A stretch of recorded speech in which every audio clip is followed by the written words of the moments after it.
వేదిక మీద ఉన్న నలుగురు రాజకీయ నాయకుల్లో ఇద్దరు డాక్టర్ రోగాలను పరిశీలించి నయం చేయగలిగేటువంటి శక్తి ఉన్న వాళ్ళు ఆ జ్ఞానం ఇక్కడ కూడా ఉపయోగిస్తారని మనందరికీ విశ్వాసం ఉంది. మరొకరు రమేష్ గారు ఒక సామాజిక శాస్త్రవేత్త, విషయాలను లోతుగా విశ్లేషించే నైపుణ్యం ఉన్నవారు. ప్రసాద్ గారు చిన్న పారిశ్రామికవేత్త, అతి కష్టపడి తన యూనిట్ను నిలబెట్టుకొని మరి రాజకీయాల్లో కూడా పైకి ఎదిగినటువంటి వాడు కాబట్టి మన కష్టాలు అర్థమైనటువంటి వ్యక్తి. కాబట్టి ఇద్దరు తోడుండగా ఉదాసీనత పనికిరా, జర గట్టిగా చప్పట్లు పెట్టి ఉత్సాహాన్ని ప్రదర్శించాలి. చాలా ముఖ్యము, మనకుండేటువంటి బలాన్ని మనం ఎప్పుడు గ్రహించాలి. బలము గుర్తిస్తే బలహీనత అనేది బలాదురైపోతుంది. బలం ఏంటిది? వనరులు ఉన్నాయి మనం. రెండోది ఏంటి? పట్టుదలతో పనిచేయగలిగేటువంటి పారిశ్రామికవేత్తలు ఉన్నారు. ఎందుకంటే తెలంగాణలో ఉన్న పారిశ్రామికవేత్తలు ఎవరు కూడా అడ్డదారుల్లో పైకి వచ్చిన వాళ్ళు కాదు, అతి కష్టంతో పైకి వచ్చిన వాళ్ళు. సొంతంగా నిరుద్యోగులై ఓ యూనిట్ పెట్టుకొని ఒక్కొక్క పైసా కూడా పెట్టుకుంటూ మెల్లమెల్లగా సొంత కృషితో ఎదిగినటువంటి వాళ్ళే. అది మనకు ఉన్నటువంటి గొప్పతనం. మనం ఎవరి దయ మీద దాక్షిణ్యం మీద ఆధారపడి లేము కాబట్టి ఆ విశ్వాసం ఒకటి మనకుంది. మూడవది, మనకు నైపుణ్యం కలిగినటువంటి శ్రామికులు ఉన్నారు. ఎక్కడెక్కడో దుబాయ్లో అమెరికాలో పనిచేసి వచ్చినటువంటి వాళ్ళు అనేక మంది శ్రామికులు ఉన్నారు. మన బలహీనత ఇప్పటి వరకు ఎదుర్కొంటున్నది మనకు ప్రభుత్వ చేయూత లేకపోవటం. కొద్ది సహాయం అందితే చాలు మేము చేయగలుగుతుంటే we could have created wonders అని ఎంతో మంది ఈ హాల్లో ఉన్న వాళ్ళు అనేక సందర్భాల్లో వ్యక్తిగతంగా కలిసినప్పుడు నాతో చెప్పినటువంటి సందర్భాలు ఉన్నాయి. ఇవాళ నిజంగా ఏంటి వాళ్ళు ఎదుర్కొంటున్న సమస్యలు అంటే, ఒకటి కరెంటు కోత. ఉన్నాయి కూడా అమ్ముకొని పోవలసిన పరిస్థితి కరెంటు కోతల వల్లనే ఏర్పడుతున్నది. మాకు ఎప్పుడు ఇస్తారు, ఎంత ఇస్తారు, ఎట్లా ఇస్తారు చెప్పండి. ఇది చాలా వరకు పారిశ్రామికవేత్తలు అడుగుతున్నది.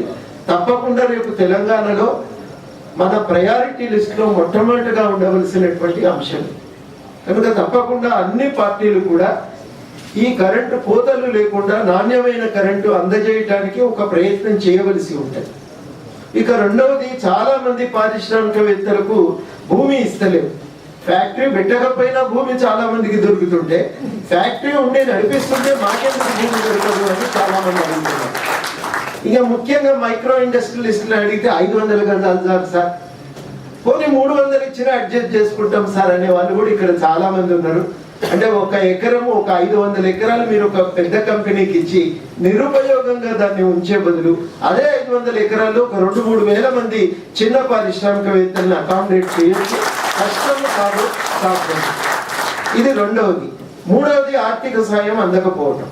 మన దగ్గర ఉన్న ఒక దౌర్భాగ్యం ఏంటంటే, ఏపీ ఇండస్ట్రియల్ ఇన్ఫ్రాస్ట్రక్చర్ కార్పొరేషన్ అన్నింటికి ఒకటే, కానీ మైక్రో ఇండస్ట్రీస్ కి, స్మాల్ ఇండస్ట్రీస్ కి ప్రత్యేకమైన కార్పొరేషన్లు ఉంటే తప్ప వాళ్ళ అవసరానికి తగ్గట్టుగా ఒక సింగిల్ విండో ఆపరేటింగ్ సిస్టమ్ అనేది పెట్టి అన్నింటినీ సింగిల్ విండో ద్వారా క్లియరెన్స్ చేసి ఆఖరికి లైసెన్సు చేతిలో ఒక ఆర్థిక సహాయంతో కూడినటువంటి ఒక చెక్కు పెట్టినట్టు అయ్యేందుంటే బ్రహ్మాండంగా కంపెనీ నడుపుకోగలిగే వాళ్ళు చాలా మంది ఉన్నారు. అది మనకు లేదు అనేది మన దగ్గర. మార్కెటింగ్ అనేది కూడా ఒక సమస్య. చాలా వరకు పెద్ద కంపెనీలతో ఉండేటువంటి లింక్, మార్కెటింగ్ సంబంధాలు అనేటువంటివి వారికి ఉండే సామాజిక ఆర్థిక పరపతిని బట్టి ఆధారపడి ఉంటాయి. ఆ సంబంధాలు లేకపోవటము, పబ్లిక్ రంగ సంస్థలతోనైతే మేనేజ్ చేయొచ్చు, కానీ ప్రైవేట్ కంపెనీలు అయినప్పుడు ఆ స్కిల్, ఆ మేనేజ్మెంట్ అనేది కొంత కష్టమైనటువంటి పని. ఆ విషయంలో గవర్నమెంట్ నుంచి మరి ట్రైనింగ్ అంటారు, దానికి కావలసినటువంటి వ్యవస్థ, మీడియేటింగ్ ఏజెన్సీ ఏదైనా ఏర్పాటు చేస్తారు, కానీ అది ఒకటి ఇప్పుడు ఉన్నటువంటి సమస్య. ఇవి అధిగమించడానికి ఏం జరగాలి?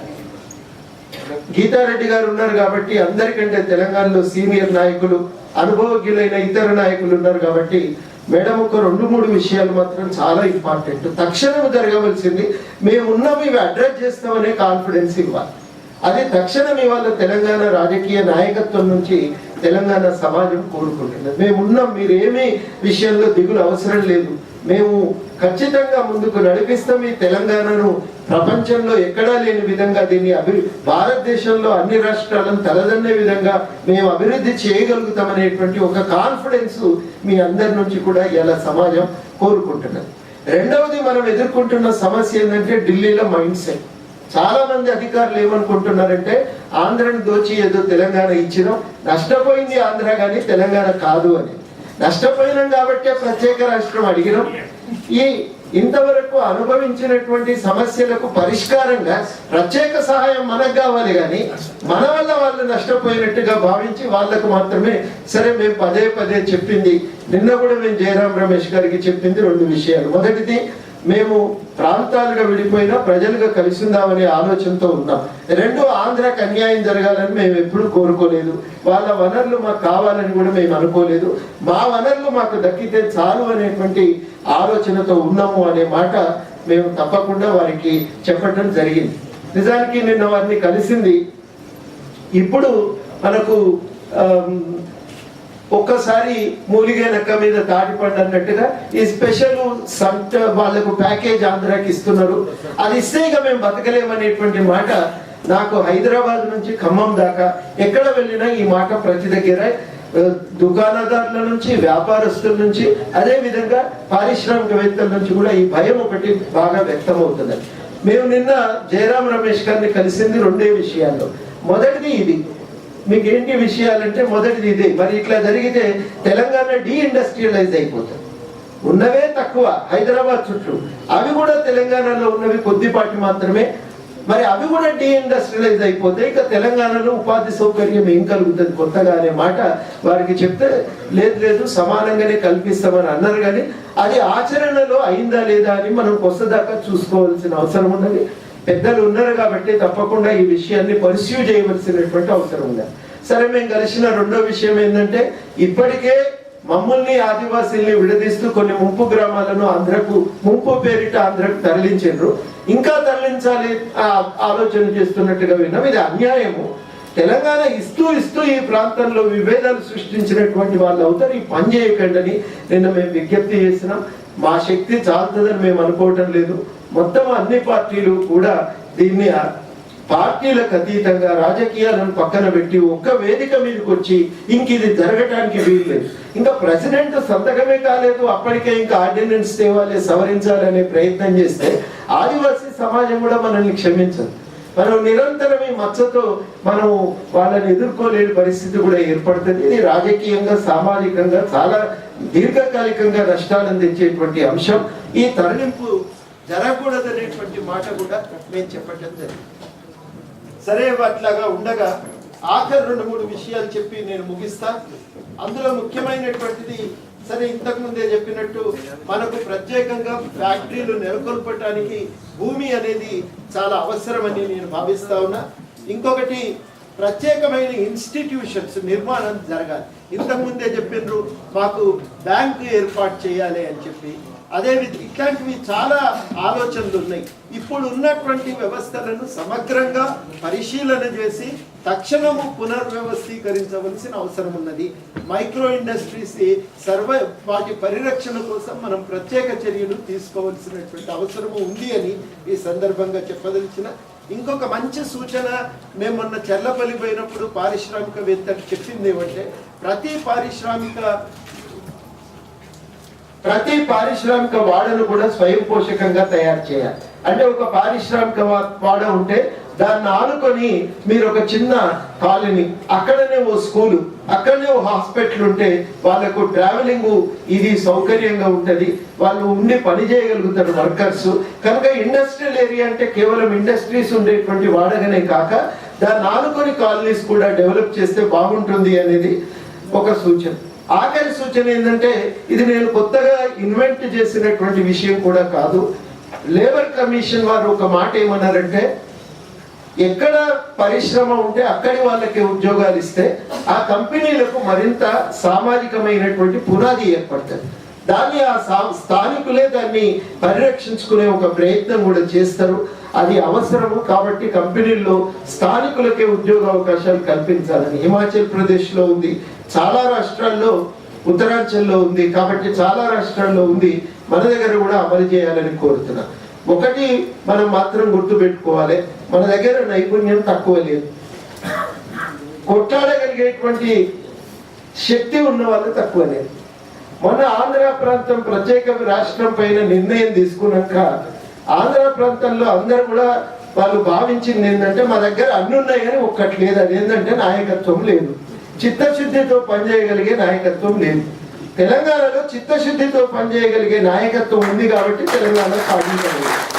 మరి ఇంతటి శక్తిని అధిగమించి తెలంగాణ తెచ్చుకున్నప్పుడు ఈ సమస్యలను పరిష్కరించలేమని మీరు ఎవ్వరు కూడా అనుకోవటానికి వీల్లేదు. తప్పకుండా మేమందరం కూడా పౌర సమాజ వేదికలుగా మా వంతు కృషి మేము చేస్తాం. ఒక ఇండస్ట్రియల్ డెవలప్మెంట్ కు సంబంధించి 1 పేజో 2 పేజీలతోనో ఒక డాక్యుమెంట్ తయారు చేద్దాం, అన్ని పార్టీలతో మాట్లాడదాం, దానిపైన ఒక ప్రత్యేక శ్రద్ధ పెట్టేటువంటి విధంగా ఒక కృషి చేద్దాం.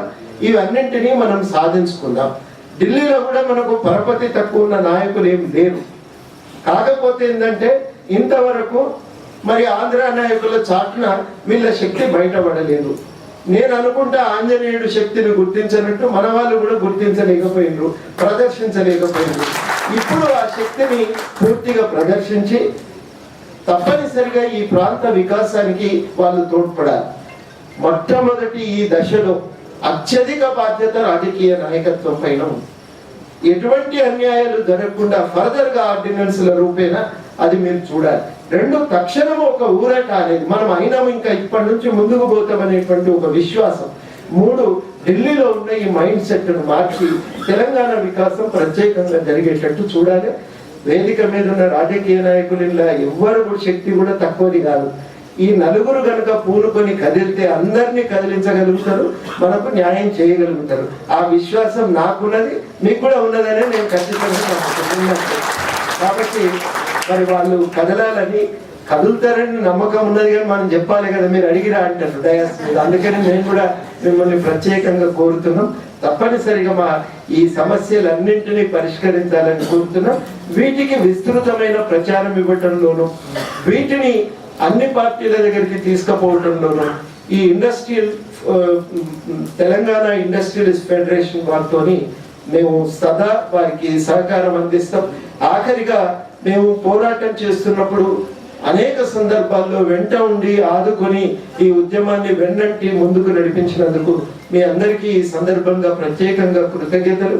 తెలంగాణ సాధించడంలో మీ పాత్రే గొప్పది కాబట్టి మీ అందరికీ ఈ సందర్భంగా అభినందనలు తెలియజేస్తూ సెలవు. జై తెలంగాణ.